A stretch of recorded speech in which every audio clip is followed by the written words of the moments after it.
Udupi hotel స్టైల్లో చట్నీ కోసం ప్యాన్లో పల్లీలు వేసి పొట్టు పగిలే వరకు సన్నని మంట మీద వేయించి పక్కన పెట్టుకోవాలి. అదే ప్యాన్లో నూనె వేసి కొత్తిమీర అలాగే పచ్చిమిర్చి దోరగా వేయించుకోవాలి. ఇప్పుడు దానిలోనే జీలకర్ర అలాగే ఉల్లిపాయ ముక్కలు కూడా వేసి బాగా వేగిన తర్వాత స్టవ్ ఆఫ్ చేసి చల్లారనివ్వాలి.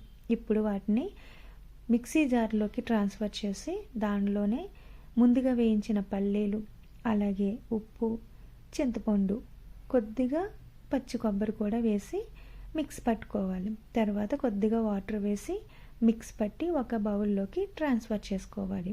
మీకు పల్చగా కావాలంటే కొంచెం వాటర్ వేసుకోవచ్చు. ఇప్పుడు తాలింపు కోసం నూనెలో ఆవాలు, జీలకర్ర, ఎండుమిర్చి, కరివేపాకు కూడా వేసి తాలింపు పెట్టుకుంటే మనకి ఉడిపి హోటల్ స్టైల్లో చట్నీ అయితే రెడీ అయిపోతుంది. ఏ బ్రేక్ఫాస్ట్లోకైనా చాలా బాగుంటుంది. మీకు ఈ వీడియో నచ్చితే లైక్ చేయండి, మన ఛానల్ని సబ్స్క్రైబ్ చేయండి.